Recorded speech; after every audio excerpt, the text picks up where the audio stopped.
Topping the news today is the case of the Buffalo shooting suspect continues through the legal system. He was back in federal court once again today. And today we also heard from one of the family members of a shooting victim who is determined to see this process play out, even with the difficult experience of actually having to see the defendant in court. Channel 2's Ron Plants was in court today and has more now on what happened. Hi, Ron.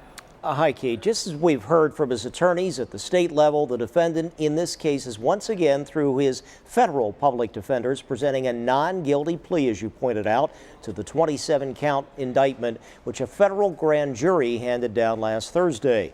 It includes elements which, of course, make this a federal death-eligible case, even though that decision process to actually seek it or not with his execution could take many more months of deliberation by Attorney General Merrick Garland and top Justice Department officials. The suspect again appearing with shackles in an orange jumpsuit, as he did in this video from a previous state court proceeding. And while the public defender entered the formal plea of her client maintaining his innocence, she also told the judge they do hope they could resolve this case at the federal level before it would actually go to trial. Those defenders would not speak with the media, so it's not clear if any plea bargain discussions have been held. But in the meantime, the judge going ahead with a so-called discovery phase in which prosecutors must share their evidence gathered with the defense. A lot of it, several terabytes of digital and electronic material they have to go through before trial. And the mother right there of the injured shooting victim, Zaire Goodman, determined to see this process through on his behalf, even though she would prefer just a guilty plea.